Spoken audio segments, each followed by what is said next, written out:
college football, powered by Ram Trucks, built to serve. And welcome to Norman, Oklahoma, as the 9th-ranked Sooners take the field, ready to go against TCU. And Oklahoma somehow at 9-1, 6-1 in the conference after the biggest comeback in program history. Horned Frogs won the toss. They'll receive, and off we go from Norman. For a catch coming to the 6, and so TCU to begin at the 25-yard line. And a false start opens the night for TCU. The right guard, Quazell White. First out. Yeah, speaking of moving parts, they're without and have been Lucas Niang now for a bunch of weeks. Cordell Igwagwu, the left guard, is the captain. He's the leader. He's the voice of a group that has really struggled the last 3 or 4 weeks. Tay Barber's come on. He is the third down machine for Max Duggan. Career day last week had 8 catches for 137 yards in the 33-31 win against Texas Tech. They open this one with a Darius Anderson run, and he gets pummeled by Delarian Turner-Yell.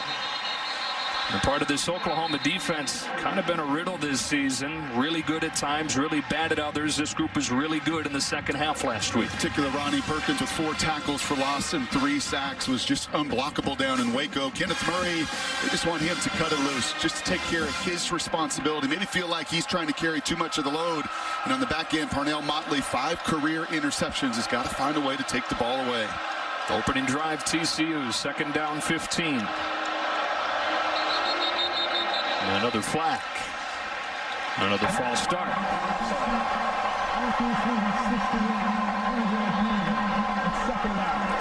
Yeah, that was the left tackle, Anthony McKinney, and there's an awful lot of movement there. Gary Patterson knows what you're up against. Alex Grinch's system, you see it all the time. Both of these fronts. Gary's front is very, very active. He does his a little more post-snap. These Sooners love to move pre-snap, and so far, 2 of the offensive linemen falling prey to it. So second and 20. Duggan back to throw to the sideline. There's Jalen Rager, but incomplete. So third down and 20. You know, it's an Oklahoma defense.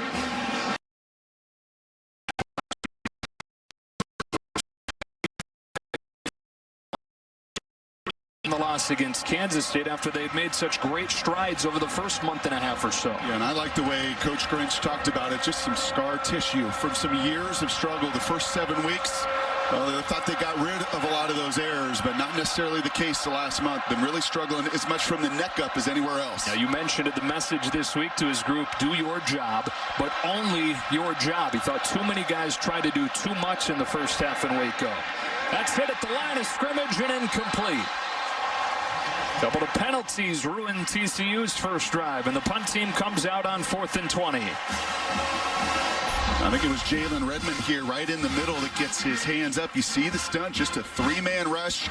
And when you're rushing only 3 and you can't get home to get your hands up, that's exactly what Redmond does and exactly what the doctor ordered for Oklahoma with the 3 and out. That is something that they've done pretty consistently, even with the ups and downs this season. First drive, they're now 12 for 12, stopping the opposition. It is CeeDee Lamb. Lamb makes the first man miss and brings it to the 47. Play from the 48-yard line. Kennedy Brooks with a gain of 2. An offensive line that also has a few moving pieces. Not Creed Humphrey. He is the anchor right in the middle. He is the voice. But R.J. Proctor getting the start tonight ahead of Eric Swinson at left tackle. We saw CeeDee Lamb back there returning punts. I was curious after some of the contact he took in the game we called with Iowa State whether or not he would be back returning punts. He was. And expect number 2 to get the ball in his hands in multiple different ways. He's the motion man here. Brooks again. Stiff arm Scott. Able to turn the corner. Bumped out by one of the 5 freshmen in this starting lineup for TCU, Wyatt Harris. One of those that's not a freshman that is a grown man is Ross Blacklock right in the middle. Second in the Big 12 in quarterback hurries. Strength of this group defensively has been their interior play. Garrett Wallow, second in the conference in total tackles and tackles for loss. Very active middle linebacker. And Trayvon Merrick is one of my favorite safeties to watch in college football. 4 picks this year. Always finds a way to get around the football, does number 7. It always seems like TCU, no matter the record, defense is going to be tough, led by Gary Patterson, #1 in total D in the conference. But a third down conversion against that group here. It's Lee Morris, who had 7 receptions last week.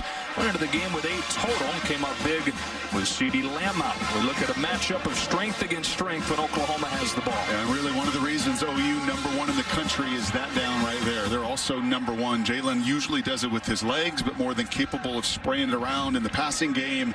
And if you don't get him off the field on third down, they are going to tear you apart. First down and 10 from the 38. Brooks motions out. Hurts over the middle behind Lamb. 2nd and 10. It was interesting in talking to Gary Patterson yesterday. He feels like this is a very different Oklahoma team he's facing offensively. Right, he's had his troubles with the Sooners as Gary, just 2-8 in his career, but really felt like Baker and Kyler last year pushed the ball down the field much more than Jalen. More than anything, he wants to get eyes on Jalen Hurts, treat him like a running back, and feel like if they can stop his run, they've got a chance to have some success defensively. Said you can't tackle him like he's a quarterback. Got to hit him low. 15 rushes per game. He's back to throw here. He's looking long. Over the top, Rambo, but out of his reach. Had beaten Julius Lewis by a couple of steps. Couldn't connect, and it's 3rd and 10. That's about perfect timing. I think maybe Jalen and Lincoln heard what I had to say, that Gary Patterson doesn't think he likes to push the ball down the field. He's certainly got plenty of arm strength and just a little bit too much there. You're right, he got behind the split coverage, just a little bit more air, and that would have been a touchdown. Instead, it's 3rd and 10. Another opportunity for this TCU defense to get off the field.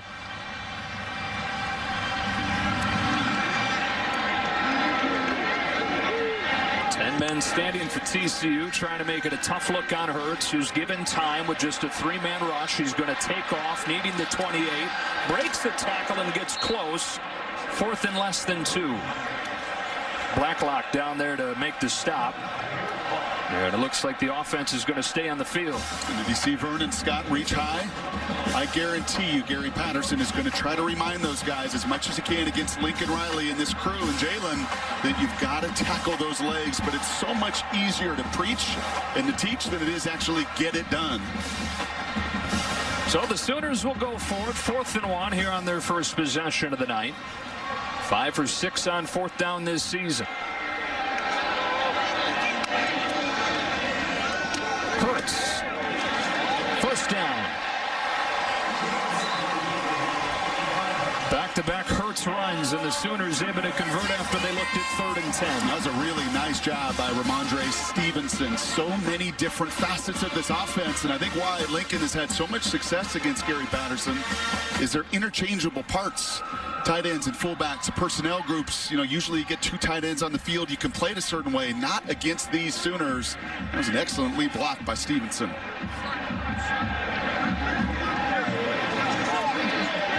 But the true freshman Stewart on Lamb at the top of the screen. It's a run play. Brooks steps out of the tackle. He's got a 1st down inside the 15. Darius Washington pushes him out. To my point of 14. Sorry, Joe. That's my point about interchangeable parts. Up at the top of the screen here, that's Jeremiah Hall. Is he a fullback? Is he a tight end? I don't know. He's blocking a true freshman defensive end one-on-one and setting that edge. You know what else you notice? 5 of the 6 plays, a little bit of motion. Lincoln Riley loves to change formations on Gary Patterson, force those defensive calls, and look at this little running back set. Yeah, not one you're going to be used to seeing with a receiver in Charleston Rambo. As the tailback, they motion him out. On 1st and 10, Brooks again. Another couple of broken tackles before Washington brings him down. So 6 of 7 plays, you have seen some form of motion against Darius Washington and this Horned Frog crew. And the reason you do that is because that forces the Horned Frogs to change some of their defensive calls. Make some of those late adjustments. So Gary Patterson's over there trying to defeat every single play. With every formation and every look, he signals into his guys defensively. And that late motion forces even more communication. 2nd down. It's Hurts looking to run. Jalen Hurts lowers the shoulder, reaches for the goal line. He's in for the Oklahoma touchdown.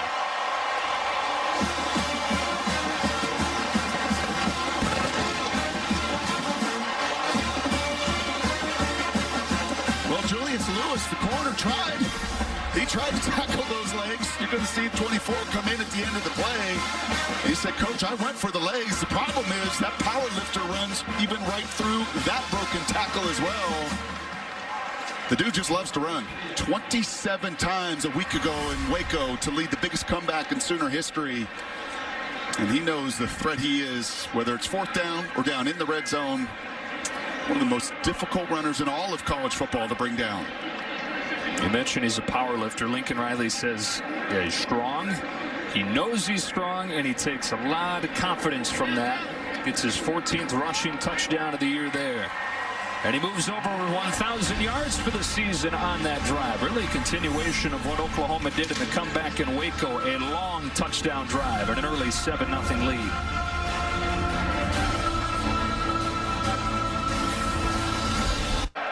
TCU's second drive begins at the 25-yard line. And Tay Barber in the backfield. He swings out. Duggan looks his direction, then retreats with the pocket collapsing. Can't get around Kenneth Murray. Able to drop him for a loss of 4. We talked about the message, do your job, only your job. That was pointed partially at their leader, Kenneth Murray. And he's right in the middle. He's got eyes on Max Duggan the entire way. And Oklahoma mixed it up a little bit this week. And Alex Grinch said they were not off the practice field until they had a 3-and-out. 3 positive reps for that first string defense. It didn't matter how many it took during practice to really try to emphasize you just need 3 great snaps to get yourself off the field, and a tackle like that sure helps. Second and long. Duggan keeps. Short gain. He slides down with Parnell Motley bearing down on him. And Grinch has seen effort like this over the, we mentioned the first 7 weeks of the season. They played some complete defensive games. And even over the last 3 weeks, they've had stretches like the second half in Waco last week where it was a totally different team. And just trying to get this team to translate from Tuesday and Wednesday on the practice field, that execution they're seeing there to get it done on game night through 4 quarters, that's a challenge here in November. And a 3-and-out in the first drive. They've got TCU 3rd and 15 here.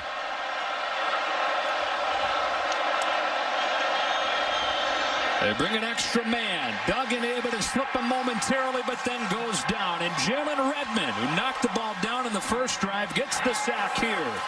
And that is just a perfectly timed stunt. You're going to see Redmond, he's going to track here. He's going to allow all of that traffic. It's kind of like a passing route where you run a pick play, right? And you run everybody, all that traffic, and then you get somebody free. Watch Redmond. He has all that tidal wave of just massive humanity, and then he comes and finishes and cleans it up for his 4th sack of the season.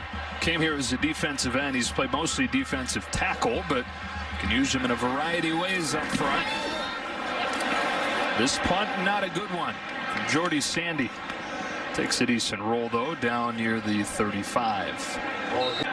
From Jalen, but both just so willing to do whatever it takes. I think that's what I love about number 1 as much as anything else. Fakes a CeeDee Lamb on the first play of the drive here. He runs again and has a hole for a first down.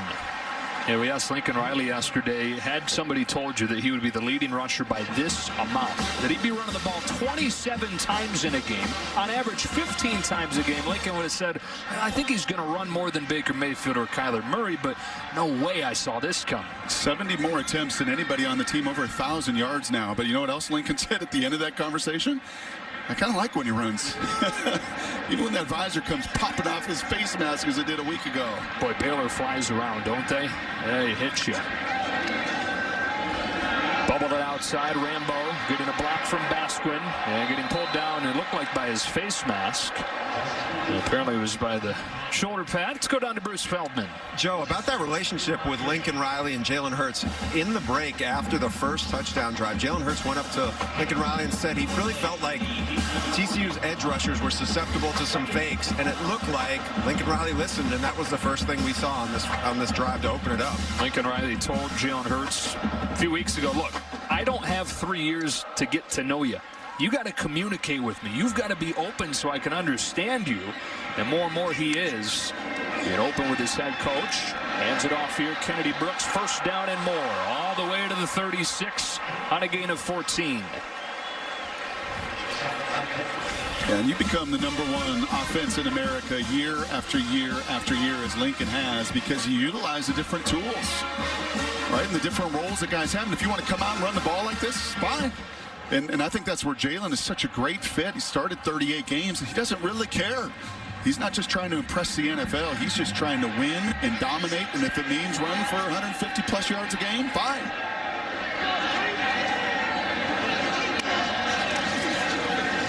Hurts keeps it again with a pump fake, gets free, cuts it against the green, slides his way to the 20.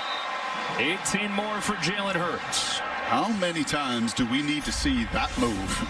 This is Ben Wilson, the middle linebacker with the long hair, and just a crossover. Right? And another crossover. And you could talk all you want about wanting to tackle this guy like a running back, but you can't even lay a hand on him. That being both Wilson, the linebacker, and even Merrick, the safety, both of them left reaching for air. Pump fake works every time. You could have even gotten free with a pump fake. No, maybe pushing it. First down from the 20.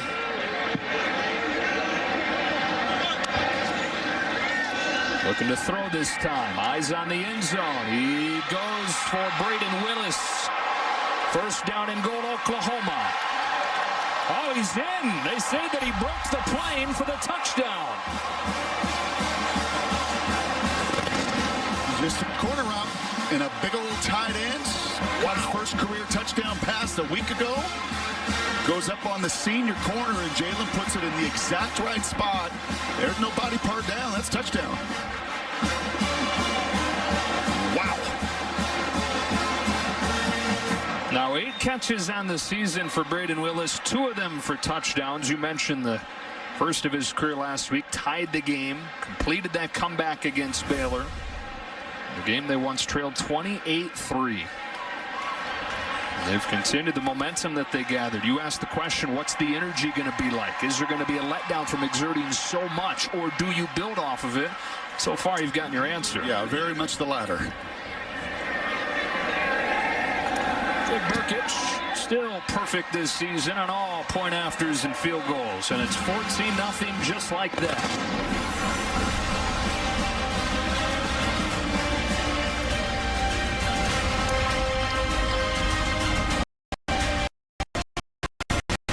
It's also called getting all your different pieces involved, and I think the Sooners did a wonderful job of that tonight.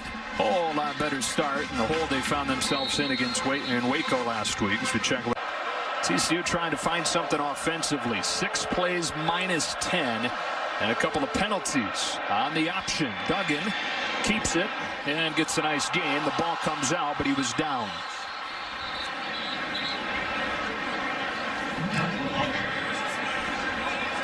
There is a flag down at the 30.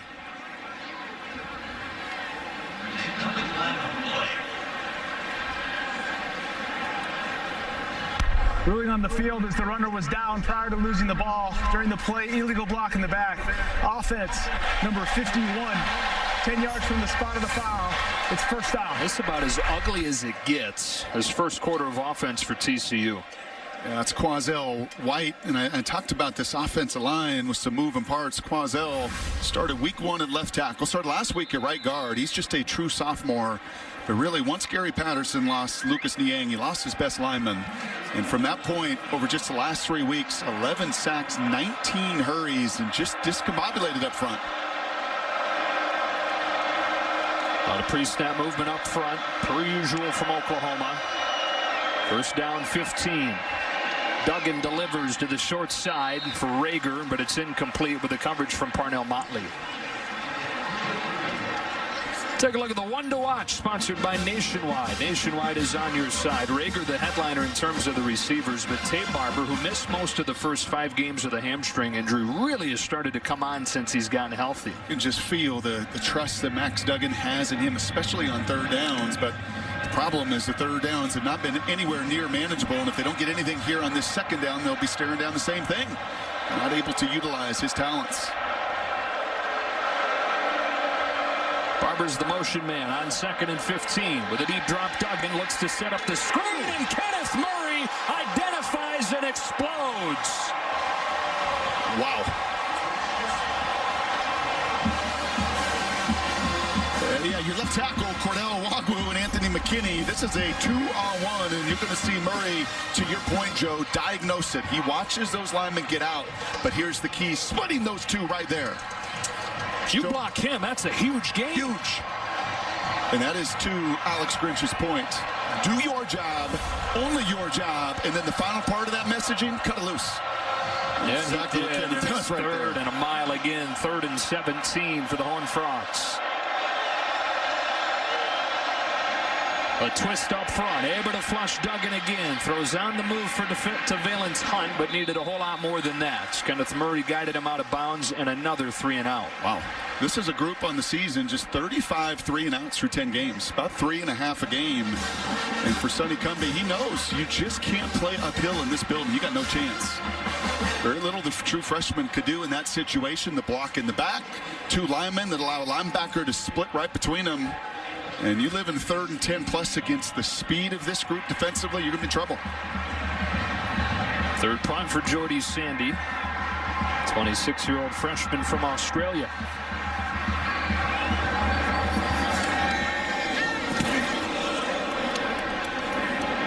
His best one of the night. Back slam inside the 20. Guys that are on him can't get in read.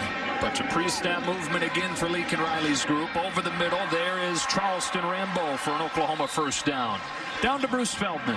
Joe, Brock's talking about mixing things up with the signals. The thing that's getting mixed up is these young TCU defenders. Their heads are spinning right now, being down on their sideline. They struggle with pre-snap movement really all season, but even more so tonight. It's just like right now, they're really struggling with the signals, and they just don't seem like they have a real handle on what Gary's looking for right now. Well, they're so hard, Bruce, because the personnel changes, the movement, the formation changes. I mean, you're talking about high-level stuff that Oklahoma, again, look at that motion. Brooks slips through. First down near midfield. And what is every D coordinator? What was the 3rd messaging for Alex Grinch to cut it loose? Every D coordinator, and Gary Patterson has been doing it a long time, wants his guys to just react and to cut it loose and let it go. But when you're out there and you're thinking and you're trying to process, and you have 5 freshmen and redshirt freshmen playing on that side of the ball, and you're a step slow against these guys, you got no chance. And you understand why he's changing the signs if he thinks that they've been compromised. But at the same time, doesn't that probably add a whole nother layer to what you got to think about? With this group that has 5 freshman starters, Hurts off play action, rolls out of the pocket as a man coming loose and finds him. Charleston Rambo inside the 20. 34 yards, 1st and 10, flags at the end of the play. Yeah, this is looking like September Sooners right now, isn't it? Yeah, non-conference play against South Dakota. UCLA.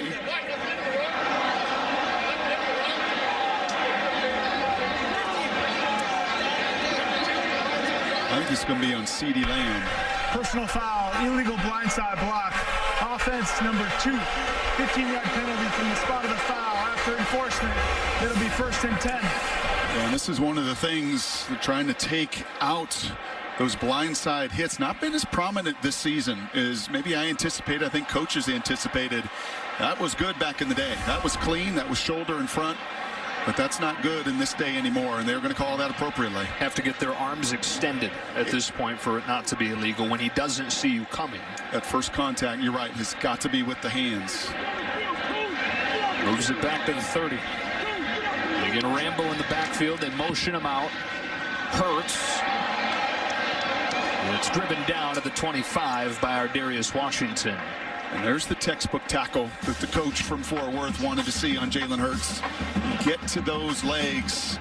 Try to stop him before he can ever run you over.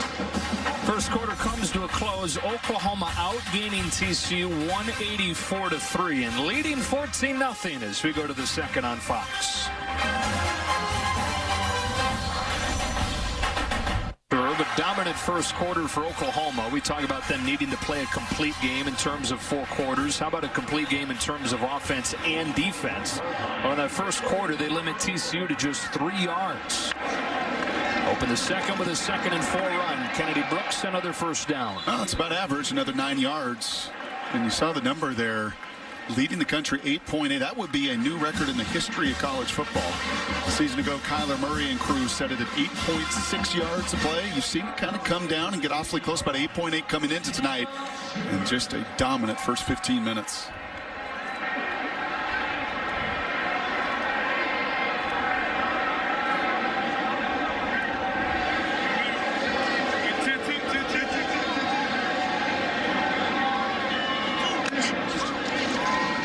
Again, it's Brooks. Got around Ben Wilson.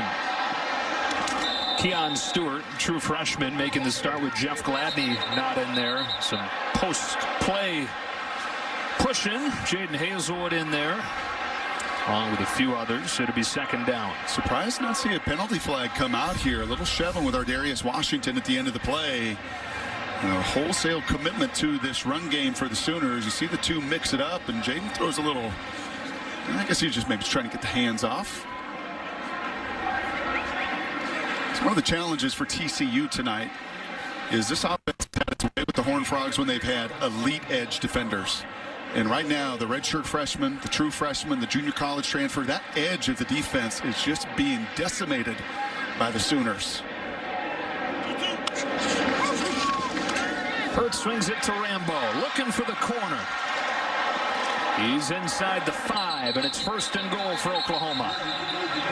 They graduated to the NFL, Ben Banigou, L.J. Collier, and there's been a big drop-off in terms of production from that defensive end spot. Huge. And this is a crew that really relies on those 4 guys, so the other 7, Gary can move around and shuffle around and play all sorts of different coverages, but if you can't set the edge and you don't get home, that's a bad combination against Jalen Hurts. And right now, he is, after a week where he took a ton of punishment against Baylor, he's hardly been touched tonight. He's already run for 54 yards. He's thrown for 87. Here on first and goal. He fakes it and zips a slant behind Lamb. He had him for a touchdown, but missed him. Lamb had beaten Keon Stewart. And CD's like, come on, man. I missed last week. I didn't get anything. I didn't get my 14th touchdown. So a little play action. It really doesn't get much easier than that, other than the hands that you have to navigate on that throw. But CD's like, come on, man. I want my touches and my touchdowns too. There's 13 touchdowns, most in Power 5, second overall in the country for the junior from Richmond, Texas. Oklahoma going to use a first charge timeout. TCU timeout on the field. With a timeout, actually. Offensive line that was a finalist for the Joe Moore Award is one of the best in the country, actually looking like it right now. On second and goal to the end zone. This time they do connect. CeeDee Lamb, his 14th touchdown of the year.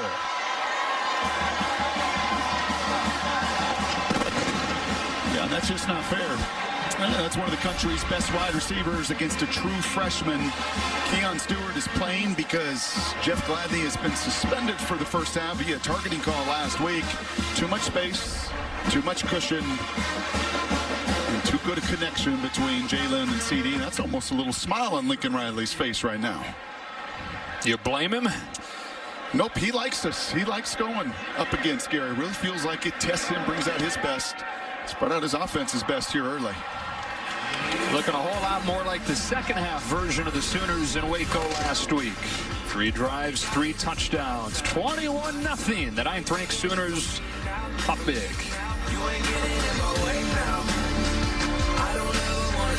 Freshman, redshirt freshman right now that are just spinning. Just as dominant on the other side. Hoping to keep the pedal down with a 21-0 lead. Fake to Barber. Darius Anderson. Second and 8. Yeah, I think really the emphasis, that guy up in New England, I think he trademarked do your job. I think Mr. Belichick's got that one. But Alex Grinch really felt like he had to add to it. Not just do your job, only your job. And really that emphasis to get that kind of singular focus out of each and every one of these guys defensively.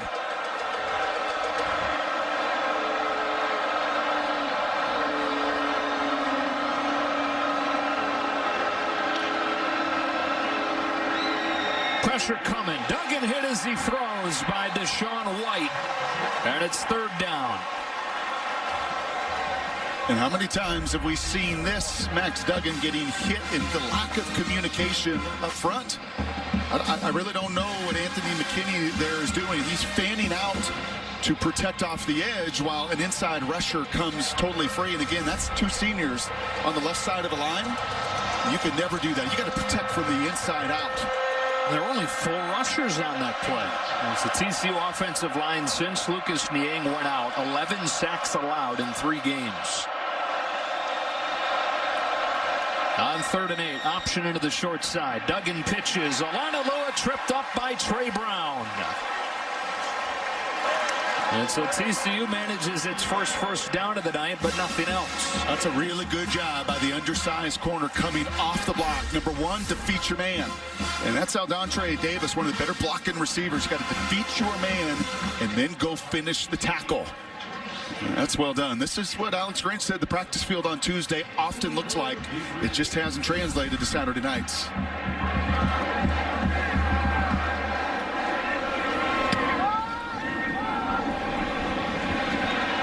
Short one from Sandy.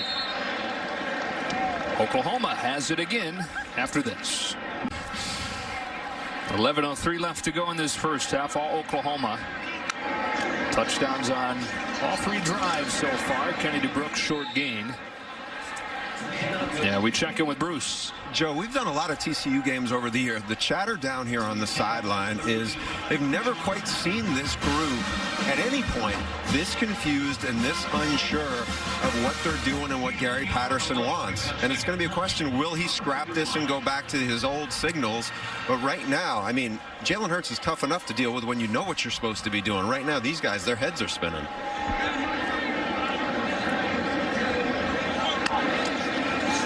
On 2nd and 9, Hurts looking over the top. Wants Lee Morris. Incomplete. 3rd and 9. What do you think? Well, then I think ultimately it's one of 2 things. You scrap the signal system because it's not working, or number 2, you simplify.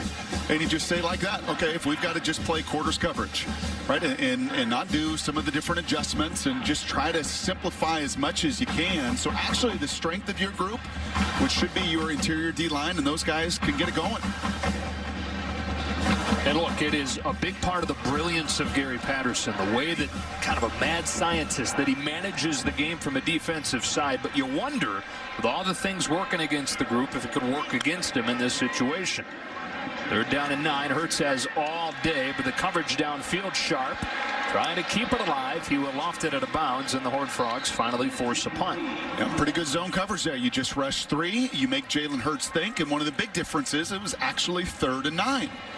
Right, if you can get, and we saw it here with Iowa State in that second half, if you can get them into a real pass-first mindset and a pass only and take away that run threat, you got an opportunity to get them off the field. Reeves Munshaw out to punt for the first time. Jalen Reagor, dangerous return man. Good hang time and a fair catch. Cumby told us that. He really felt like just running vertically, not horizontally, would be best case. Got to get back to it.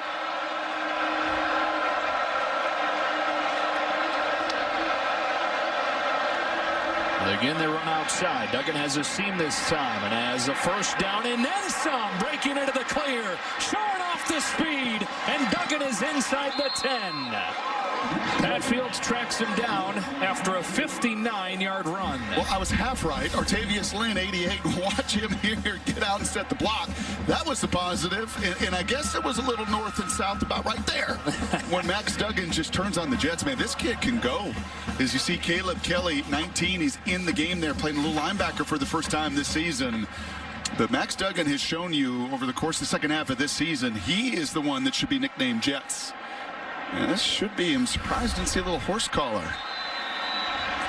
I guess they deemed that action didn't directly pull him down. Otherwise, you'd have seen that penalty. And Fields comes out of the game, looks like injured. TCU had moved the ball past its own 40 prior to that play. Now they've got it 1st and goal at the Oklahoma 6. A little check with me here for Duggan at the line of scrimmage. Lynn still in there at tight end. Anderson at running back. On 1st and goal, it is Darius Anderson. He reaches and gets bumped out of bounds at the 1. That is Caleb Kelly, who you mentioned a moment ago, making his season debut. Injured his knee in the spring. Guy that's been a starter in 3 seasons at Oklahoma. It was a big loss for them in the spring, but he worked his way back and played with that 4-game rule, redshirt rule. Still can preserve it, but making the debut tonight. Second and goal from the 1. They bring the 240-pounder Alana Lua into the Wildcat.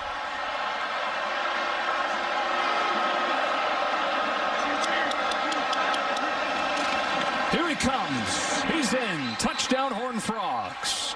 The touchdown drive. At 17 yards on 14 plays prior to this drive. They go 68 yards in 3. 240 pounds. On Bruce's freaks list. He squats 770, benches a couple of Brock. Bouncing kick taken by Trey Brown. Brown gets pulled down by Nook Bradford at the 23. The elite offenses typically do. Ramondre Stevenson, the first-year JUCO transfer, dragging Garrett Wallow for a first down. Bruce, how's the Heisman race shaping up in your eyes? For me, I got Joe Burrow as a clear #1. What he has done with the LSU offense has been shocking, considering how dismal they've been on that side of the ball. For me, I got Jalen Hurts #2. Obviously, the offensive efficiency numbers here have been really impressive. The wild card, Chase Young, back after the 2-game suspension, has been dominant. He is the best player in the country in my eyes, but can a defensive lineman actually win it, especially one who was suspended for 2 games? If he goes off next week at Michigan and then in the Big Ten title game, we'll see. He's going to get to New York, I think, at least to be a Heisman finalist, though. Nothing for Stevenson there. Second down. You are a voter too, Brock. Yeah. What do you think? If he wrecks games like Chase did today, if he does it in the big game next week and then ultimately in the Big Ten title game, I mean, he just single-handedly can't be blocked. Second down. Hurts under pressure, getting chased by Colt Ellison, who couldn't get there, and he turns it into a first down. It's a couple times now tonight, Joe. This is a little bit different, and I like it. The Jalen's just getting out of bounds. You know, that visor popped off in one of the most violent collisions you're going to see last week. One of his 27 rushes that, I mean, he was taking on 1, 2, 3 Baylor Bears. Right there's 15 yards, get out of bounds. You know, instead of running back into some of that contact, he slid tonight. He's protecting his body. I think a wise move here in late November. The old Blue Collar Comedy Tour line, here's your sign. If your visor pops off, here's your sign. You should probably start getting out of bounds more. Stevenson again, running hard. Ramondre Stevenson getting more and more time with Trey Sermon lost for the season. This is a guy who ran for more than 2,000 yards at the junior college level last year. Models his game after Marshawn Lynch. Yeah, he is 236 pounds. That if you let get started, as you've seen on this drive, you're not going to stop him. Look at that rush per average. Nuts. Right about where Oklahoma is as a team per play. Jaden Hazelwood, the #1 wide receiver committed in the country, lost the football, and TCU's got it. Trayvon Merrick forced the fumble, and Vernon Scott recovered it. That is vice versa, the combination that ended the game against Texas Tech last week. Trayvon Merrick, I talked to you in the open, 4 picks. But that doesn't tell us right back in this game will TCU if they can find 7. You see the Horned Frogs are having a hard time taking the ball away early on this season, but they've really turned it up in that regard the last month. Duggan back to throw on first down. Slides into the pocket and wanted Rager deep. A flag flies. They're going to get Parnell Motley, who's trying to defend Rager one-on-one. Yeah, and that is an obvious pass interference here.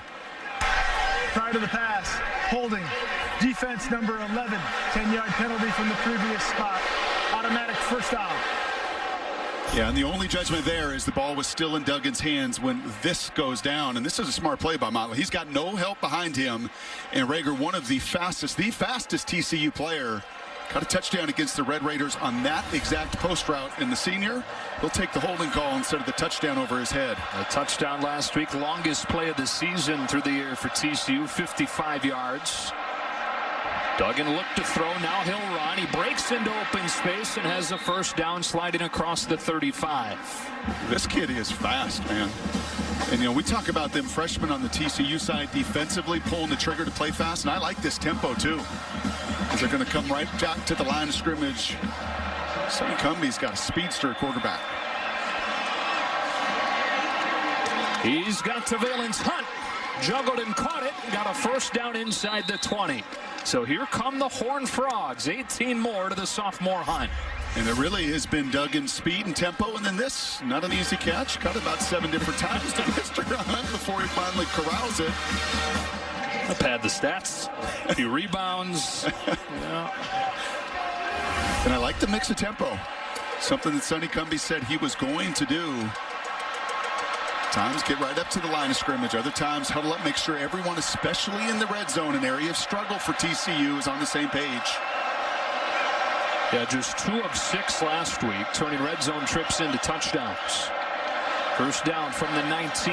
It is Duggan. He's got room again. He slides again. He'll be spotted where the slide began, so it's a gain of 6. It's again Kenneth Murray that time, a little over pursuant for Alex Grinch's defense. A very active crew, man. They love to fly around. And if you can do what TCU has done on the last couple drives, and that's get them going one way, you have an opportunity with a kid like Duggan with his quickness to take advantage on the backside. You know, Oklahoma fans and fans across the country are saying, here they go again. Yep.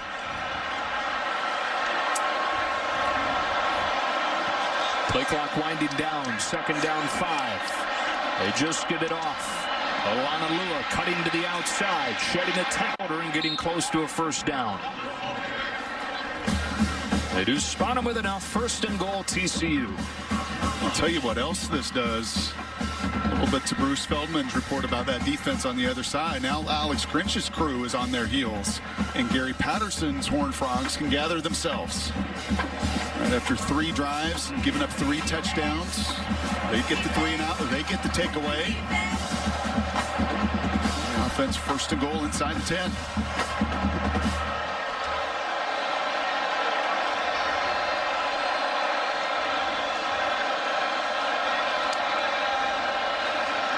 Anderson. Stopped by Motley. 2nd and goal.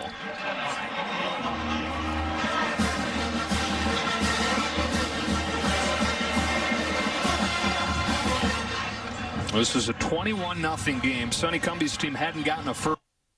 And then Max Duggan breaks off that 59-yard run. They score 2 plays later.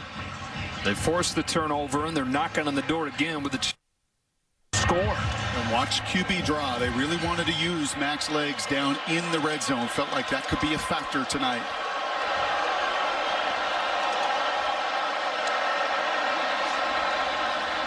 He looks to throw. He's got an open man, but couldn't hang on. Artavius Lynn scored his 1st career touchdown last week. Should have had a 2nd here. Yeah, and this was a fastball, and it's going to come fast down in the red zone. A really good route. You see the rub concept there. Duggan has to throw it high. Kenneth Murray's right in the passing lane right there. And that's when you'd sure love to see the big tight end be able to go down and corral. I love that encouragement. Sonny probably telling him, I'm going to come back to you at some point in this game. 3rd and goal after the drop.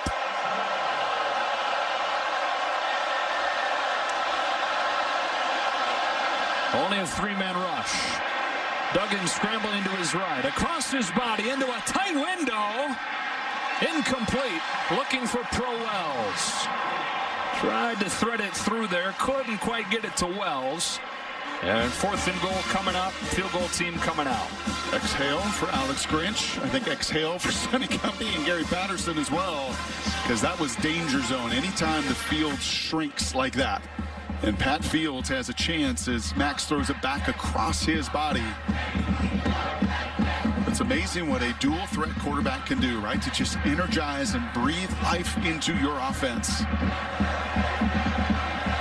Jonathan Song. We've got 2 really good kickers in this game between Burkich and Song. Just your competitiveness and your ability to run and create. This offense needs it. And it's been a difference as you see the total yards. Squibbit, Braden Willis brings it back to the 34.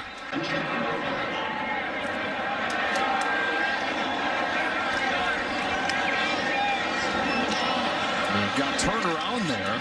Some miscommunication, and he settles for 1. Yeah, he was expecting Kennedy Brooks to come behind him. Brooks went in front on that pirouette.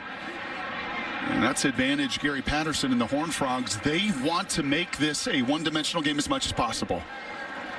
Gary really felt, maybe more than anybody that we've heard talk about Oklahoma, he really felt like they were different, that they don't want to push the ball down the field, that they want to run it first. And if they can get him in predictable passing downs, it would be a huge advantage for them over the course of the game. There's also Brock counting on the fact that they were so much different than anything Oklahoma had seen, and obviously what they do is unique, but simply the fact that they are a 4-down team. The only other 4-down team that Oklahoma's seen in the Big 12 is Kansas State, and that, of course, is their 1 loss. Here's Hurts, and into the arms of B. Winters, and it's 3rd down. Inside 2 minutes. Gary Patterson, knowing how quickly Oklahoma can strike, hangs on to those 2 timeouts. Look at Gary. He is on that field. It's 30 degrees and he's sweating his tail off. And he's a 12th defender about every single time out on that field, communicating all the way to and sometimes through the snap. Big 3rd down for Oklahoma. Hurts underneath. That is Rambo hanging on for an Oklahoma 1st down. Already the 5th catch for Charleston Rambo. Again, that is on the true freshman Stewart that sees it, but there was just too much cushion. They will get Jeff Gladney back to begin the 2nd half. I think a huge key in this game and a comfort level for sure. But the true freshman, they're unable to just break that pass up. Hurts hit in the backfield and dropped by a true freshman from Texas and Nook Bradford, who they think has a huge future ahead of him. He's their little dime defender, so a little bit of a dime package here on this 2-minute drive. And you've seen a couple sure tackles. D. Winters gets to the body of Jalen Hurts. Nook has given up about 30, 40 pounds, but once again, he is secure, not reaching, running right through Jalen to bring him down. Coming up at the half, stay tuned. Mike Hill, Dave Lonstat, the State Farm halftime show. Take it back at that the Ohio State-Penn State game. Baylor and Texas facing off today, and Alabama rolls without Tua. I'll raise my hand as a guy that just enjoyed seeing Ohio State tested. And Ryan Day said post-games, Jenny Taft there on the field, like, hey, we knew we were going to see some adversity. They would have loved to have been cleaner. As you see Ross Blacklock, this is the junior D tackle, their best defense player up front, out right now. But Ryan's saying, hey, it was good to get tested. Good to taste a little adversity in your own place and to see them respond. And certainly Chase Young taking that game over in the end. Figured another test coming next week on Fox against Michigan, and the week after that also on Fox in the Big Ten Championship. 2nd down 13. Hurts given all day. Heaving one from Morris, but incomplete. Good coverage, Vernon Scott. 3rd and 13. And they found a little something here, just rushing 3 defenders. It's a couple possessions now where you've seen 8 of those defenders drop into coverage and just giving Jalen all the time in the world. But he and Lincoln right now not finding an open weapon in space. Simpler. Yes.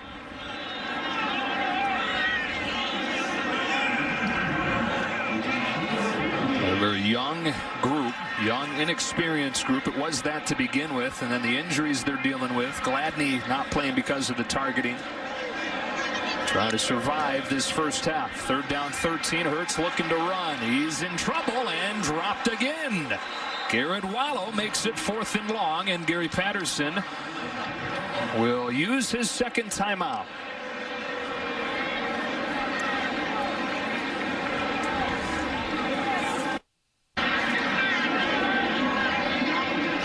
Munchau's 2nd punt.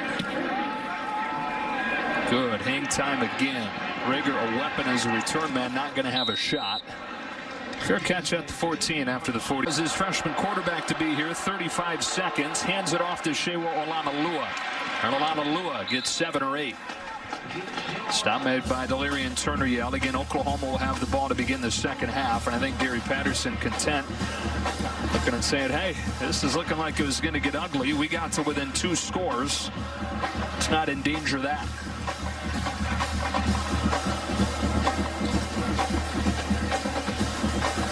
So Oklahoma can clinch a spot in the Big 12 championship against Baylor with a win tonight. Still clinging to their college football playoff hopes. Dominant in the first quarter. Second quarter, though, is all TCU, which tries to reach bowl eligibility and tries to pull off a big come-from-behind win tonight. Get you to Mike Hill and Dave Wannstedt in Los Angeles for the State Farm Halftime Show. It's in the ground. Played at just a much more fundamental second quarter. Of a hooking line drive of a kick. TJ Pledger with a good return across the 40. Down to Brewer play. Second half begins with a Kennedy Brooks run that is shut down promptly by our Darius Washington, who's playing a good game for TCU. And gets a buddy back in the secondary. Most experienced player on this TCU roster, Jeff Gladney, who was ejected for targeting in the second half last week against Texas Tech. And you have to imagine he can't wait to get back on the field. It looks like he's not following CeeDee Lamb. But I will be curious as the second half evolves how much they find a way to match talent for talent with two of the best at their positions. Hurts looking to throw for the first time in this half. Pressured from behind. Slips the first man. Checks it down. Brooks drops it. And it's 3rd and 10. It's interesting, Joe. I just got done telling you, just find a way for Jalen to get the ball out of your hands. So first down run goes for nothing. Advantage TCU. Right now you want to make them one-dimensional. And, the Horned Frogs started to drop 8, something we saw the Cyclones do. And I think for Lincoln Riley, just getting Jalen into that rhythm. In the second half against Baylor last week, that ball was out of his hand. He's finding completions. To me, that's many times the elixir, especially when his game gets a little bit out of rhythm. God, it's over 70% on the season, just above 50% so far in this one. In rhythm here, he has CeeDee Lamb for a first down. Second catch for Lamb is a gain of 11 into TCU territory. And that's pretty easy, right? You're going to see him right in the middle. The Horned Frogs do drop 8, but you can't have that kind of cushion. I mean, you got to know where the sticks are there defensively a little bit. And that's exactly the kind of throw. Man, that is a quarterback's best friend. Space in the pocket, nobody in the throwing lane, about as easy as it gets to complete and convert a 3rd and 10. For Jalen Hurts, Brock, not just #1 in the country in passing efficiency, #1 in college football history in passing efficiency. Brooks again hit in the backfield. D. Winters, get credit for the tackle along with Vernon Scott. It's a nice job. You've called D. Winters' name a couple different times. Number 13 there for TCU. He's a converted wide receiver. I mean, he was really an all-conference receiver. He's only 190 pounds that's having to play there amidst a lot of big boys for Oklahoma. But if you're quicker and you play downhill, you got an opportunity to find those tackles. Out of tiny Burton, Texas, Gary Patterson loves converting those skill guys to linebacker. Hurts out the back door, finds an opening and gets tripped up by Winters again. And if Winters didn't get him, that was going to be a big gainer for Hurts. Instead, it's 3rd and short. That's a cool little wrinkle right there, too. Right, see the pulling guards in front. And Jalen Hurts, like he's done all season long, man, he gets going north and south in a hurry.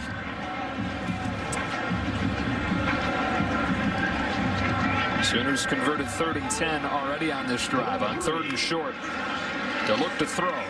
Steps up, lofts it down the field for Lamb, and incomplete. He had beaten Gladney. We've seen Hurts miss a few downfield shots today. It's 4th and 3. Yeah, and similarly here, I mean, this is exactly what you want. This is your best player. There's good on good. But what you need to do here is just put air on the ball. I mean, you throw that anywhere but overthrow CeeDee. He's going to go get it for you. He's going to fight through contact. That's just, you're just not giving your weapon an opportunity to make you look good. Converted 3rd down earlier tonight. They've converted 6, or 4th down earlier tonight. They've converted 6 of 7 4th down opportunities this year. Trying to be too fine. Just allow your difference makers to help you. TCU clearly thinking pass here. Only 4 in the box. Hurts scanning the field. Slips and falls, and TCU will take over in Oklahoma territory. They went 3 and out on each of their first 4 possessions, then averaged 10 yards per play and pulling back into the game. Yeah, number 15 had a lot to do with that. As he started to utilize one of his great gifts, and that's his quickness and speed. Ran for 81 yards in that first half as TCU scored on each of its last 2 legitimate possessions. Clock ran out after a couple plays on their final one. Looking to throw on first down, and on the slant, it's behind Jalen Reagor, who's still searching for his first catch tonight. One of the things I love, sorry, Joe, is look at Gary Patterson here. This is a fourth down play. And unlike the other ones where he just dropped 3, he's going to bring 4. But in so doing, you tell me where Jalen could go with this ball. There is nobody. That is Gary Patterson to a T defeating your play. Feeling like his personnel, his defensive call, mano a mano with that coordinator on the other side, advantage Gary Patterson on that critical fourth down. Back-to-back pass plays to open the half. Duggan stands in for a moment. Now flush down the sideline. Back shoulder for Darius Anderson, and he brings it in for a first down. Wow.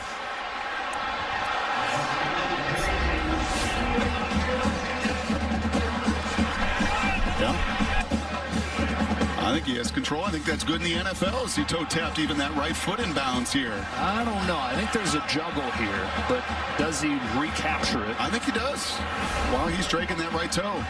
And those are just the little plays that Max Duggan makes that most true freshmen don't. Keeping plays alive. And let it go. Duggan steps up. He wants Barber. End zone, lays out. Incomplete. Working against the safety Fields. Boy, I think Tay just loses his feet at the very end here. Otherwise, this is his first touchdown of the year. I mean, he's done a lot of things remarkably well. Third down conversions, big plays. His legs, he just loses them at the very tail end. And Duggan thought for sure when he let that ball go, it was 6. Yeah, one of the many things he's done, like you said, he's done so many things, but he's made acrobatic catches in his few games since getting healthy. I always tell you to run through that reception, and I think his legs just ran out of gas. Here's Duggan to run. It's a block in front. It's ridden down from behind by Kenneth Murray, but sets up a very manageable third down, which is something that they didn't visit over the first quarter of this game at all. And I promise you, the senior Kenneth Murray is going, man, this dude is fast. Like, I've watched the tape of him, and he's busting angles and busting ankles on the other side. But until you play it, you just don't know the game speed. I mean, 40 speed is one thing, and this guy is a workout warrior, but he plays just as fast with the pads on, if not faster. You've been able to tell watching some of the angles look so poor from Oklahoma. 3rd and 3 for TCU, one of the best third down teams in the country this year. 0 for 5 so far tonight. It's a trick play in the hands of Jalen Reagor. Reagor with room. He's got a first down inside the 20 and close to the 10. Still looking for his first catch of the game, so they're finding other ways to get his speed involved. And who sets the edge? The true freshman quarterback on the defensive end, Ronnie Perkins, right there. That block, again, enables Reagor with that elite speed to just break that angle of Kenneth Murray. Quarterbacks love that, by the way. Get an opportunity to do that on tape. Sonny Cumbie, former quarterback, he knows it. This kid from Iowa is rock solid tough, coming back, peeling back on the defensive ends. Spotted it just outside the 10, so they can get a first down here. 1st and 10 from the 11. Seen a bunch of speed option tonight. It's Duggan again, fighting his way near the goal line. Still fighting. They push him. He's in. What do we have here? The Horned Frogs charging back to within a score.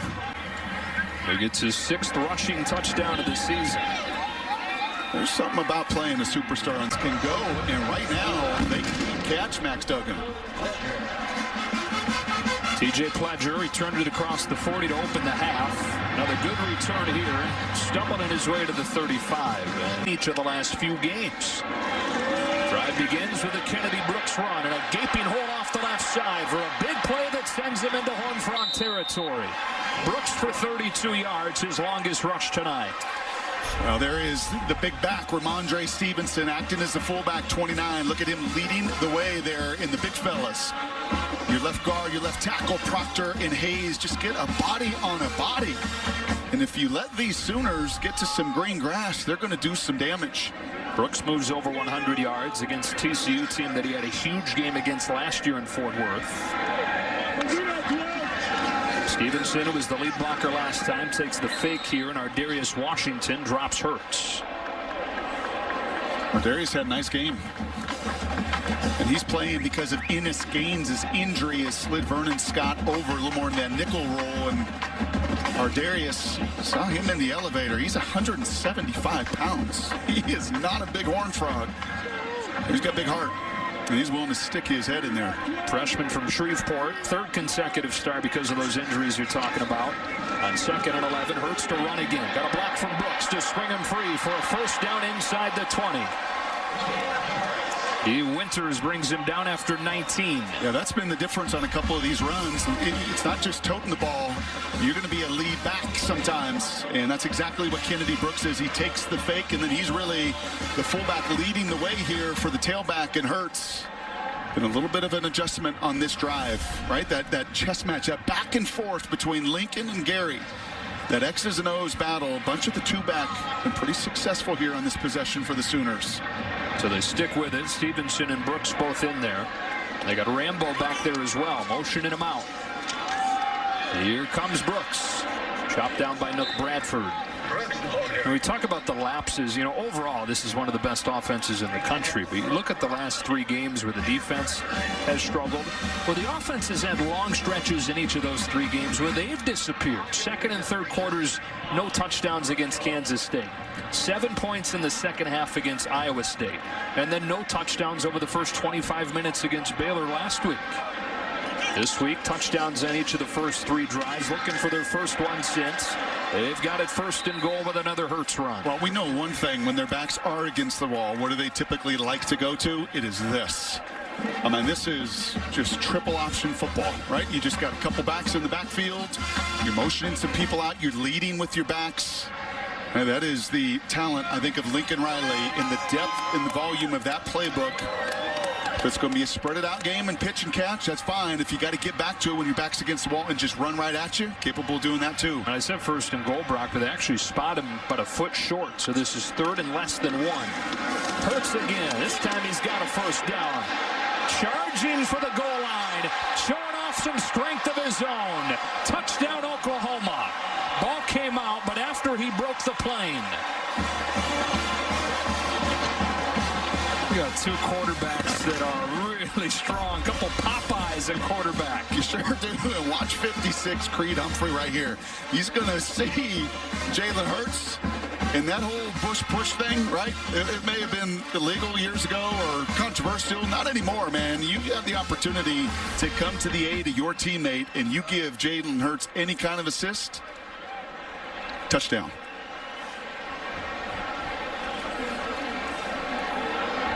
And that's number 4 now on the night for Jalen Hurts, which is pretty close to a season average.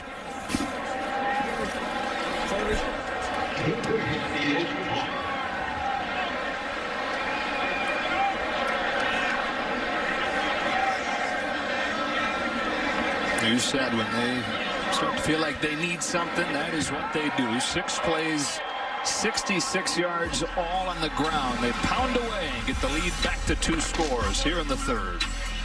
I'm on a new level. But never hit that mark on the season. Chewo Alamalua likes to bring this one back. As big of a kick returner as you're ever going to see. Rumbling his way to the 35, out to the 37. Well, Max Duggan, nothing doing over the first 4 drives. They were all 3 and outs. He ignited things with a long run on this option play, and he's had it going since. Yeah, this was the huge one. And credit Sonny Cumbie to stick with some of that speed option. He's done this all season. He and Hurts are 1-2 in the Big 12 on 3rd down. A bunch of that creativity. And this is just flat out outrunning the leverage. Right, you have 2 Sooners there that are unblocked, and they can't outflank the freshman Duggan, who also shows you a little power to finish that touchdown run. Got these 3 scores without anything from Darius Anderson, who took the fake as Tabe Barber took the sweep into the arms of Nick Bonito. This is some of the bind that I think Alex Grinch finds himself in defensively for Oklahoma, because they're undersized. The longer he stays here, you're going to see bigger and longer Sooner defenders. There's simply no question about it. But being undersized and wanting to move guys, well, if you can't keep up with the freshmen in that, then you become very susceptible out on the flank. And your leverage being busted.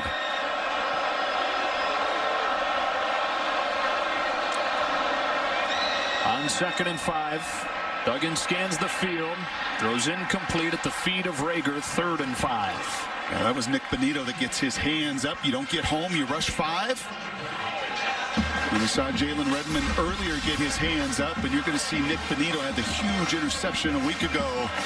And that time he could feel the passing lane, gets it up, knocks it down, and finally gets the Sooners to a 3rd down situation where they were actually pretty good in the first half in this down and distance. Yeah, stopped all 5 3rd down chances for TCU. It's converted its first 3rd down try in the second half.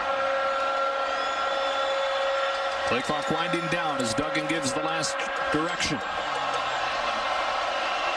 On 3rd and 5 with a flag down, he's back to throw, trying to keep it alive. He steps into it, floating it out of bounds. Incomplete, but let's see what the flag is.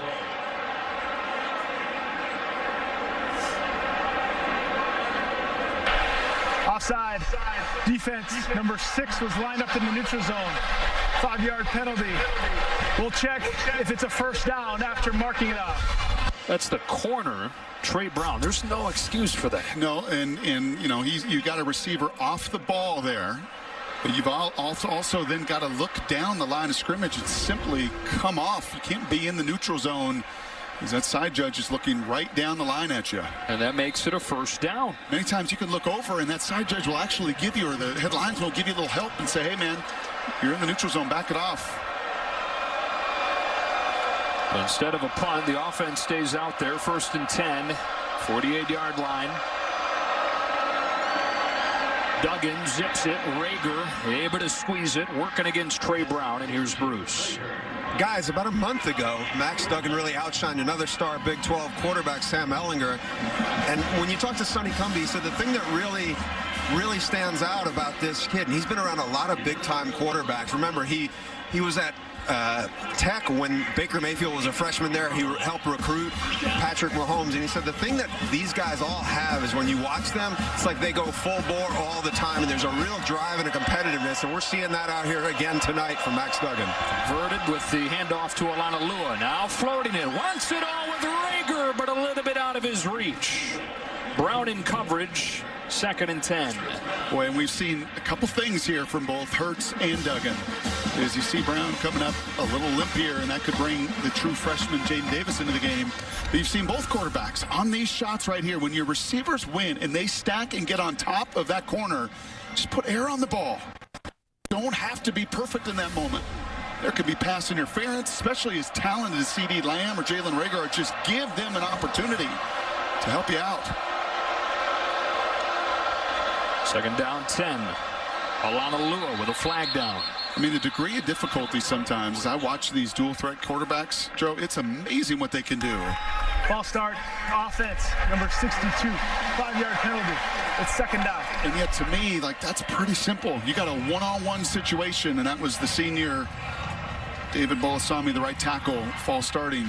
Right? I mean, that's simple. That's back to like 5th grade football. Man, I got a one-on-one, and my guy wins. Just put air. Just give him a chance to help you out. You just don't have to be perfect, especially with studs like Rager or C.D. Lamb on the other side. It's one of the things they've tried to continue to hammer home with Max Duggan. You don't have to be perfect. You just got to be right. Intense, really hard on himself. Looking at 2nd and 15 here. In trouble, able to scramble free and get a few.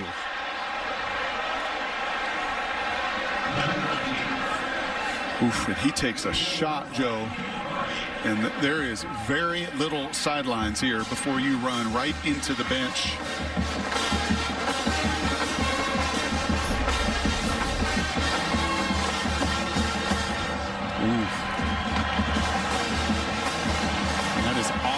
Awfully close here with Kenneth Murray and that little shove. And whether or not that shove was before quarterback goes out of bounds, you typically see QB's protected and that penalty flag come out. Not here. 3rd and 12.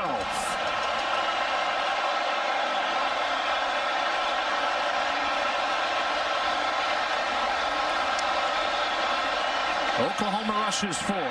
Duggan in rhythm. Surveillance Hunt drops the ball. Had Had he caught it, would have been one-on-one with the undersized freshman Jaden Davis. But he drops it, and it's 4th and 12. This is the sophomore's got to grow in this way. We saw him earlier. Right, he bobbled it about 5 different times, and that's a young player that's got to learn, just like the freshman throwing it to him. You've got to just do the basics. You got to catch it first before you ever look to run. And a couple missed opportunities there by TCU that when you're playing in this building, and as good as these guys are, and if you don't take advantage of it, you typically don't find ways to win, especially in November. Even if he doesn't pick up the first down, you're probably going to see a 4th down attempt. Instead, here comes Jordy Sandy. Lamb signals for the fair catch, and Oklahoma will have it at the 8. Blemish season as Oregon is striving to do. It is hard. Trying to get CeeDee Lamb to the edge. They do. He hits the sideline, and a big gain on first down to get him some breathing room. Speaking to that Arizona State-Oregon game, here's Amber Theo-Harris. Joe, we have an upset brewing in the desert. Big trouble for number 6 Oregon, fighting for a playoff spot, but Arizona State's Jaden Daniels, the 26-yard touchdown pass to Frank Darby. 2-point conversion is good. It's 21-7 Sun Devils in the 4th, and right now, ASU is threatening again 3rd and goal. Joe and Brock. Wow. So, of course, the hope for Oklahoma there would be that Oregon loses and then beats Utah in the conference championship game.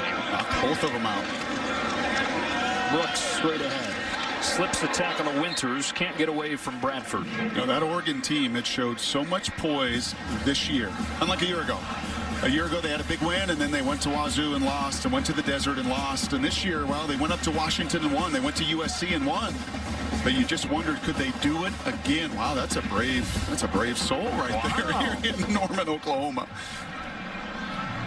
Watching the game on his phone, too, I think. They've been given updates on the stadium video board here. And the crowd cheering along with it as if it was the game in front of them. Brooks again, first down. Yeah, this is a cool adjustment, man. And once again, it's why Gary Patterson and Lincoln Riley like going toe-to-toe with one another. TCU makes adjustments in the second quarter.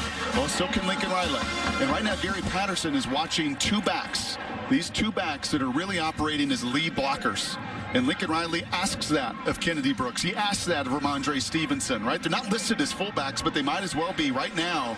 And that extra body, that extra number is winning between the tackles. Hurts keeping it, trying to make Bradford miss. But Bradford continues to play a good game. Sound open field tackling by the true freshman. So what will TCU have to do? They will have to get those safeties up. In that case, a dime. You're going to have to put more bodies around the line of scrimmage, which ultimately leads you and leaves you more susceptible to a shot play that you know is going to be coming at some point off of all of this heavy run. Yeah, 10 runs in a row, and you just get the feeling that it's setting something up. On a night where Jalen Hurts has been limited through the air, just 110 yards passing. That's a false start on Rambo. False start. Offense, number 14. 5-yard penalty. It's 2nd down. You think he was getting the ball? I think he was open. Dang. He's thinking, he's trying to get an extra little step. More than likely, that usually happens when guys know it's their opportunity.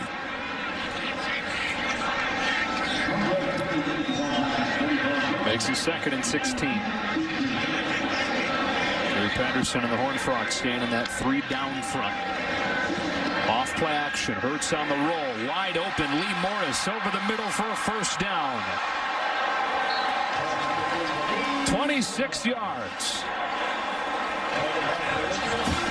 That is such a cool play, and this is a play that TCU actually calls sooner. That is a shallow cross. Gary was talking about it last night. He said, we know it's coming. We've actually named this route sooner, where they fake the shallow cross and then go vertical. And once again, takes advantage of the Horned Frogs, splitting that defense right down the middle. Stevenson bottled up this time. Garrett Wallow in there with a tackle with D. Winters. Gosh, it just feels like this is a big drive defensively, doesn't it? But Oklahoma kind of weathered that second quarter, and for Gary Patterson, he found a little bit of an adjustment, and then Oklahoma goes run, run, run, run, run. Just right down your throat for a touchdown, and an undersized group defensively.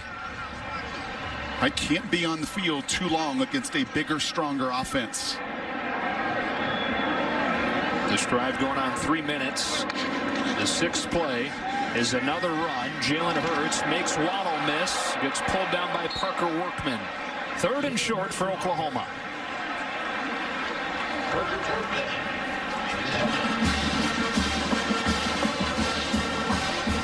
Hurts has reached 100 yards rushing tonight. He's reached 1,000 yards rushing for the season tonight.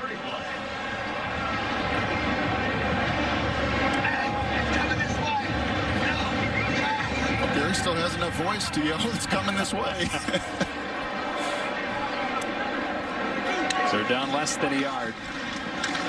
It's Brooks getting a 1st down.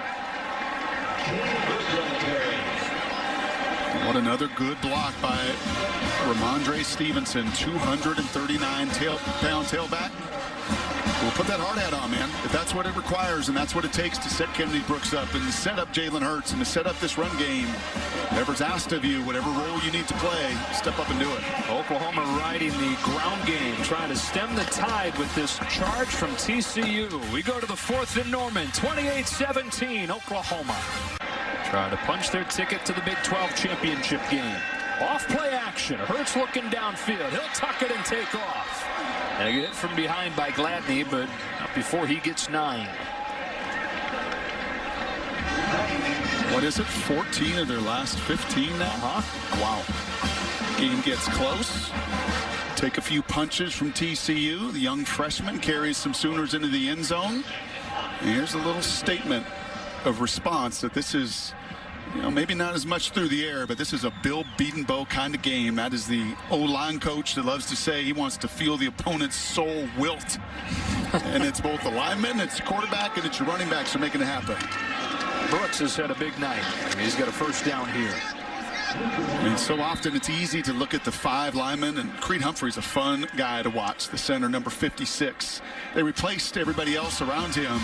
I got to tell you, the last 15 minutes of game action, it's been just as much about Jeremiah Hall, Ramondre Stevenson, Kennedy Brooks, all those guys coming right to the side of those 5 offensive linemen. Such an O-lineman coach quote, feel your soul wilt. O-line coach or a D coordinator. Yep. Come for one of the two. 1st and 10 inside 14 minutes. TCU's got to look at this and say we've got to put our foot down and force a field goal, or else it becomes a 3-score game. That flutters and gets almost picked by D. Winters. That would have been even better for the Horned Frogs, as that was hit in the air by the freshman Mathis. Wow. O'Shawn gets his hands up. And the true freshman, I told you, D. Winters was a receiver in high school, over 1,000 yards receiving. Can't believe the ball is up in the air, and he also can't believe he doesn't secure that takeaway. Looked like a sure thing he was going to catch it. The question was, is he going to stay on his feet and score? But instead, Lincoln Riley and the Sooners avoid disaster there. Live to see 2nd and 10. Back to the ground. It's Brooks. Crunched at the 7 by Merrig.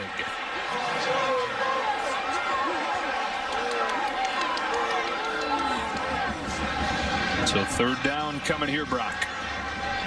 Just listen to this shot. These Horned Frogs may be undersized, but they fly the ball.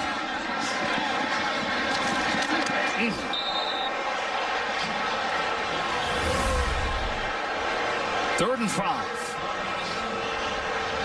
Swapping some paint on those helmets, aren't they?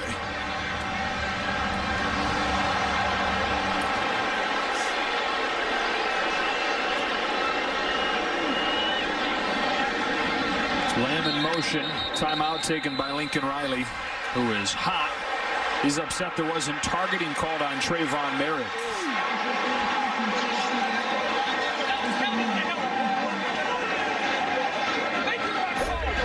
He said, make the right call. Yeah. I think Lincoln, and you heard the faithful here say the same thing. This is not a defenseless player, right? But is it the crown of the helmet there of number 7, Merrig? I think he gets it to the side. You think he uses his shoulder? Yes. Yeah, he does. I think he does exactly what targeting is there to produce. I think you're right, Joe. He tries his best he can to lead with that shoulder, not the crown of the helmet, huh, Dean? That's exactly right. It's a runner, so it has to be crown of the helmet, initiating contact with the crown. You can see the defender come in, get his head to the side, lead with the shoulder. To me, this is not targeting. Hey, Dean, you heard Lincoln Riley say there to that linesman, he led with his head. Does he have any case to be made there that he puts his head down and leads with the head? That's one of the things the officials will look for. Does the defender lower the head? But again, when you're talking about contact on a runner, it has to be the crown. Now, if that were a defenseless player, then the contact with the shoulder to the head could be targeted. All right, Dean, and so it looks like the officials got it right in real time. 3rd down 5 for Oklahoma. The field goal would keep the game at 2 scores. Touchdown would open it up here in the 4th. See the emotion. Joining Stogner and Hall. Hurts throws an interception. It's Vernon Scott. Scott with wheels. Vernon Scott across midfield. He's gonna go. A game-changing pick 6. First defensive touchdown of the season for the Horned Frogs, and it is 28-24 as the senior from Mansfield, Texas, got the opportunity for the huge play. So a 4-point game as the Sooners get ready to get it again, and they'll have it from the 25-yard line. Well, it was kind of a big play where the defender crossed the face and made that pick. On the ground, Brooks. Good job by Corey Bethley. Bringing him down. No gain. Here's Bruce. Guys, after that pick 6, Jalen Hurts stood on the sideline kind of shaking his head, really looked bewildered.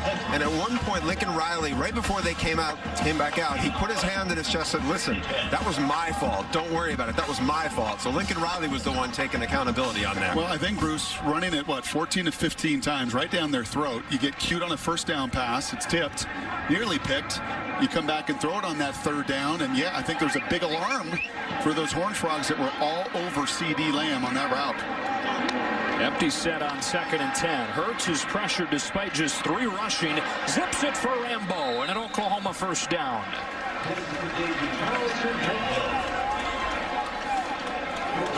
Sixth catch for Charleston Rambo. New career high for him. You know what's a pretty remarkable number, Joe, is this Sooner group is not lost in this month in 5 years. And it's drives like these, it's moments like these, and they've had a lot of them in their championship Novembers, that a little adversity hits. How are you going to respond? For 5+ years, you've responded the right way. Brooks into the arms of Washington, finishes forward for 4. And that's a lot of different guys, right? That's a lot of different quarterbacks and receivers and everybody. That is the culture of your place. I mean, that is extraordinary to go back to 2014, I believe, a game you called. If my memory serves me right, with the Baylor Bears. It's been a long, long time, and a lot of gutsy moments where your back's against the wall, where you have to overcome some negative plays, and this Sooner culture has done so. They're kind of flipped around this week from last week when they dug out of the 28-3 hole. They led this one 21-0. Brooks with a jump cut, sticks the shoulder down and has a 1st down. And very quietly today, Brock, more than 140 yards for Kennedy Brooks. And there's a bunch of them just like that where Ramondre Stevenson is ear-holing an extra TCU defender. Be it the DN Colt Ellison, be it the linebacker Garrett Wallow. These 2 backs are playing off one another really well. And again, to me, just speaks to that culture that you got to be willing. If you're going to tote it, you got to be willing to block as well, and these backs doing so. Brooks leaves. Stevenson comes on, doing some of that selfless work, blocking. Here he earns a carry. And gets 3. Trayvon Merrick, the tackle. This is where you also got to hope, if you're Bill Bedenbaugh, you're in the ear of Lincoln Riley a little bit, like, hey, man, keep leaning into us. Like all of these body blows, all of these runs, and tell me that doesn't look like the perfect O-line coach. I mean, you drop an O-line coach, and Creed Humphrey is probably the perfect center that fits it. And if you're those guys right now, you're saying, put this game on me, man. I got a freshman linebacker, a redshirt freshman. I got young guys, and all of these body blows that you've thrown over the course of 50 minutes, you want to go finish out the knockout. 49 of the 70 plays tonight runs for Oklahoma. Here's another with Hurts. Waits for the hole to develop and sets up 3rd and short. Ardarius Washington, another TCU tackle. That is his 12th.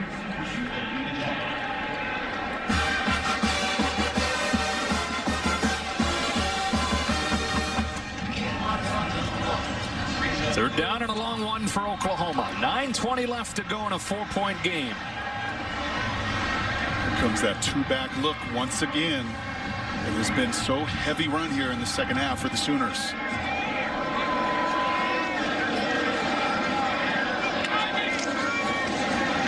Hurts keeps it. A 1st down to the 40. So you've got both Brooks and Hurts, 22 carries tonight. Look at Ramondre Stevenson. I've said his name about 8 different times. Watch this collision. Bam! I mean, that is leading the way. That is what we call in the old school ISO.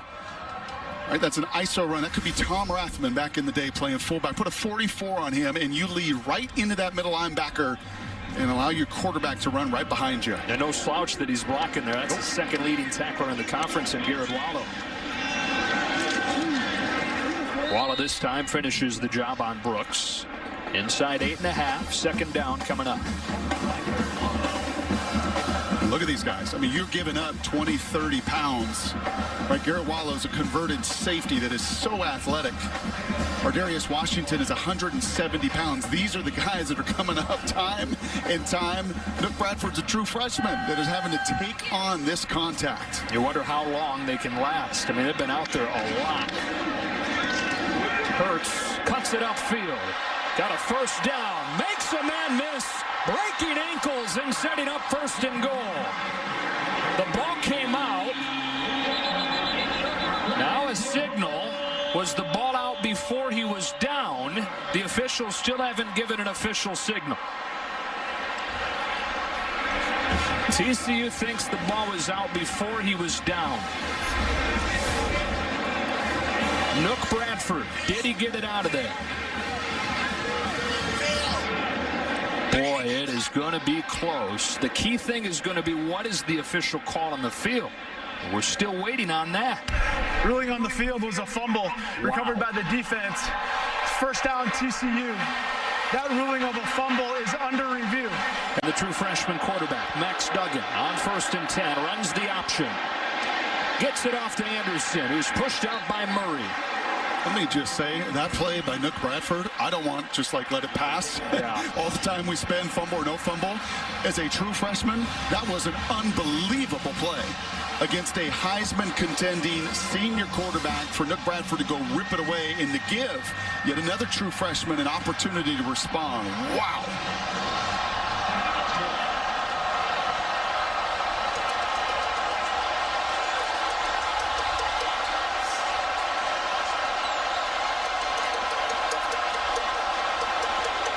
The play clock winding down.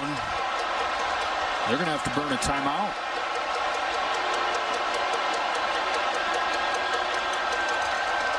Well, there's not been a timeout used, but not been a delay of game called either. Not sure exactly what's going on here. Okay, so we're being told there are problems with the chains. So delay a game on the chains. Everybody else, you're good. 2nd and 10.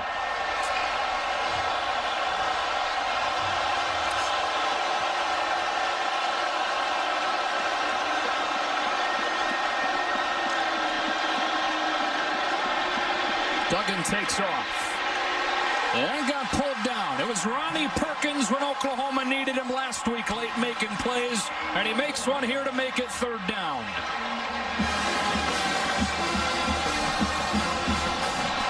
This place coming alive.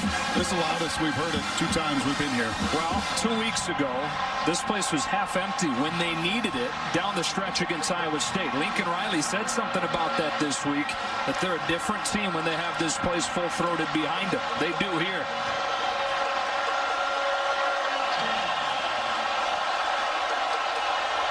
On 3rd and 10 against a 3-man rush. Duggan with time. He'll check it down. Alana Lua juggles and drops it incomplete.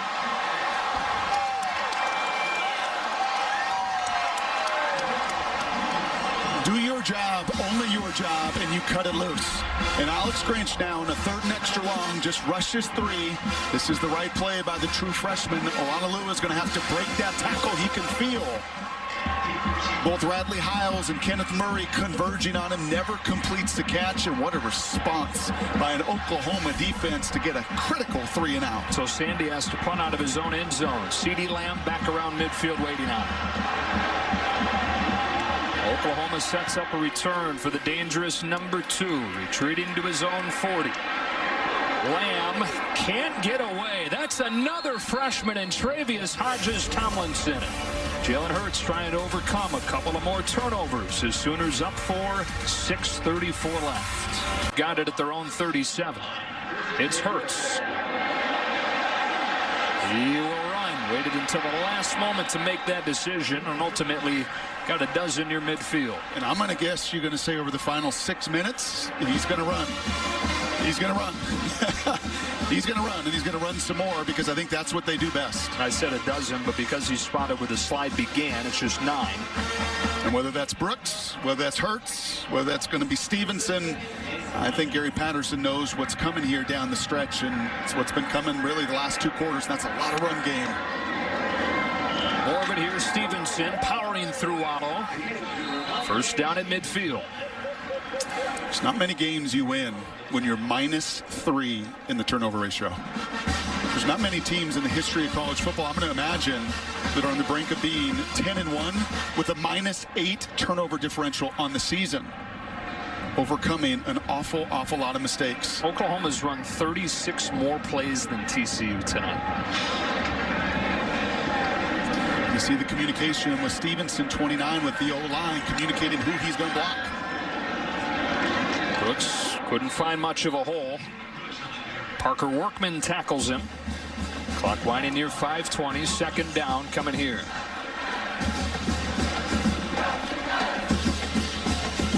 TCU trying to do the unthinkable. Their true freshman quarterback Max Duggan hoping for another opportunity as they look for their first top 10 road win since 2011 before they joined the Big 12 when they beat 5th-ranked Boise State. Look at all those horned frogs near the line of scrimmage. On 2nd and 5, it is Hurts getting a block from Brooks. 3rd down 5 coming up as Wyatt Harris gets the tackle. This is enormous. That's about 2 minutes of time of possession. If the best 3rd down offense in America can find a way to stay on the field right now, or you start to force Gary Patterson to think about using these. 6 of 11 on 3rd down so far tonight. 3rd and 5 for the Sooners.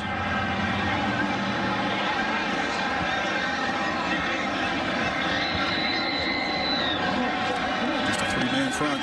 And just 3 to snap it.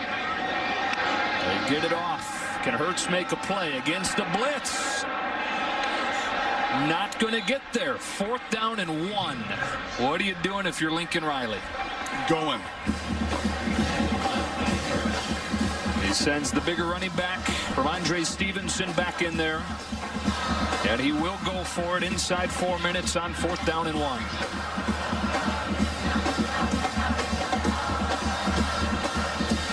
I'll tell you what else I wouldn't be against is that hard clap. Right? You don't have the cadence. This is a clap. Cadence, it looks like they're going to take the clock all the way down. Have a little more time to make this decision, but I think this is go zone.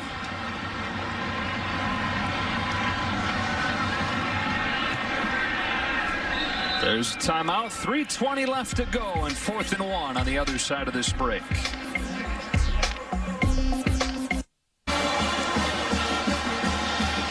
Both Brooks and Stevenson back there with Jalen Hurts.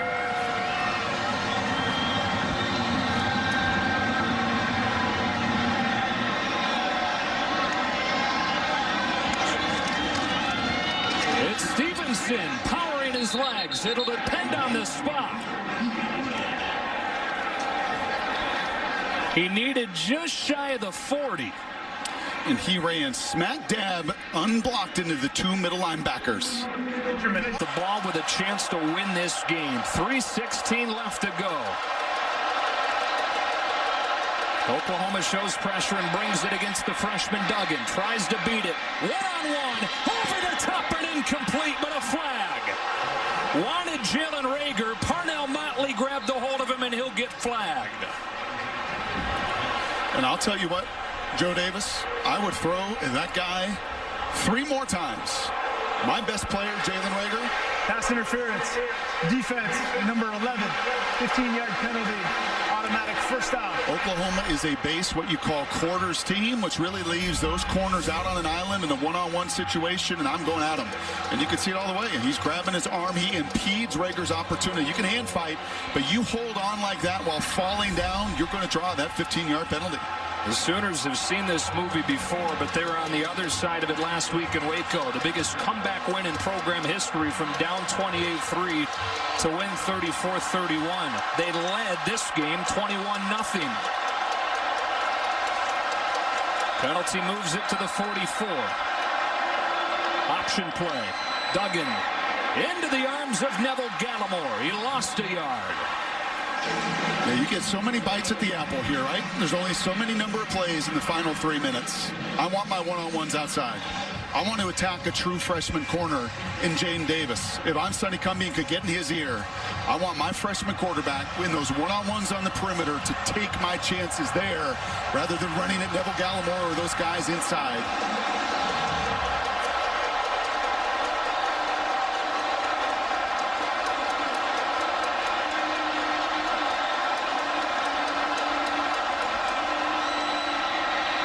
The slant, it's Hunt. Had a couple of drops tonight. Hangs on to this one. 3rd down, 2:22 and counting.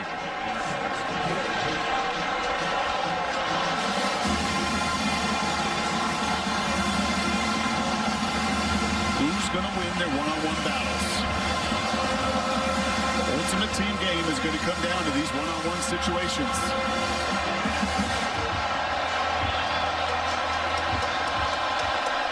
Third and 6. Duggan back to throw.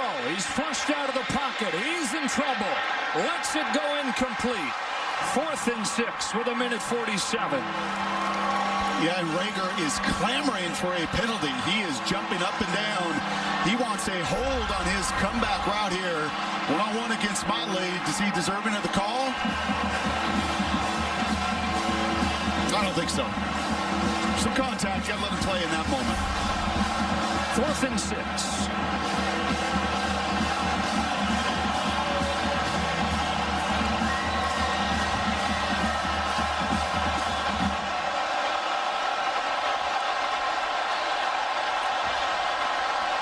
Can the freshman make a play? He's given time. That ball is intercepted by Radley Hiles. Bookie! With 1:41 left. The Horned Frogs all 3 timeouts. But Radley Hiles coming up with the interception at right about the same spot of the field that they picked off Charlie Brewer late last week. Giving up about 6 inches on Pearl Wells, the wide receiver. Right in the middle here. This is the matchup TCU wants. Max is just a tad late. The ball's going to be out sooner. It's a little late, and it allows Radley Hiles to make the play of his career as a Sooner. Just the 2nd pick in 2 years for the former 5-star recruit who has taken a ton of heat, and Max knew it. The minute he was just a whisper late, allowed Radley Hiles to change some of the narrative about his season this year as he comes through in the clutch. You saw Wyatt Harris going over there saying to Max Duggan, keep your head up. We're going to try and get you another shot here. They got all 3 timeouts. What a valuable learning lesson, man. This place is rocking, right? We talk about anticipation for quarterbacks of getting the ball out just a hair late. Radley Hiles makes them pay. First down run for Brooks. Garrett Patterson will use the first of those 3 timeouts. Wow.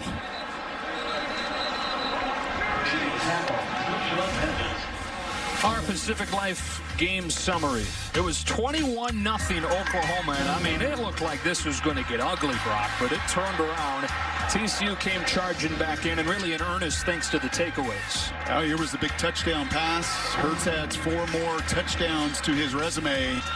And you're right. I mean, it was easy, easy, easy. And then all of a sudden, a little bit of life for TCU. Duggan gets the long run, the touchdown by Olanolua.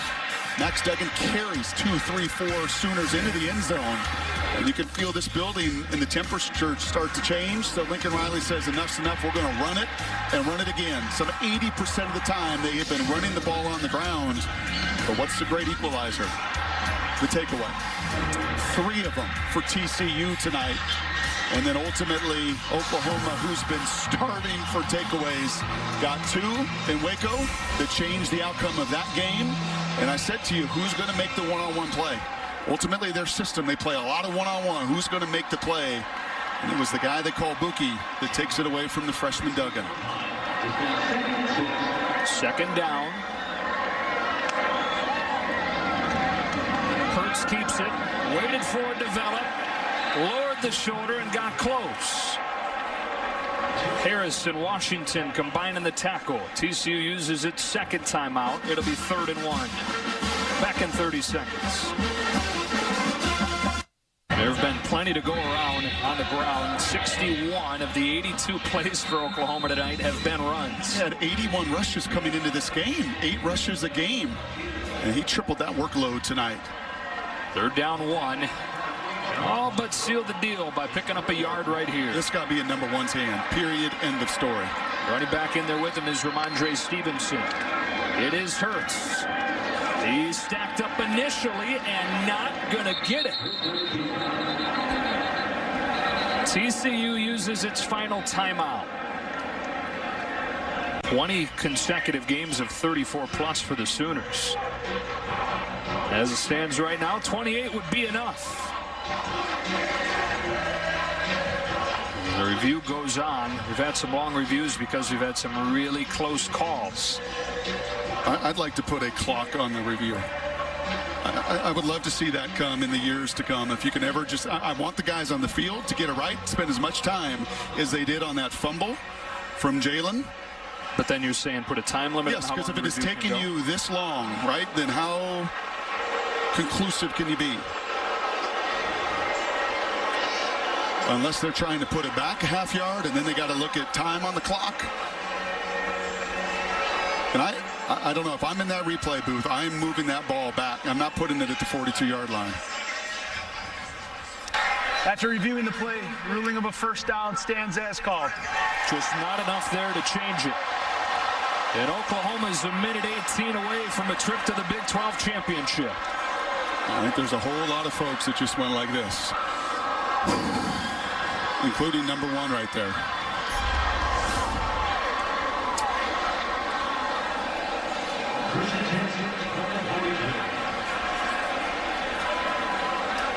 Yeah, I don't think he was buying that one for a second.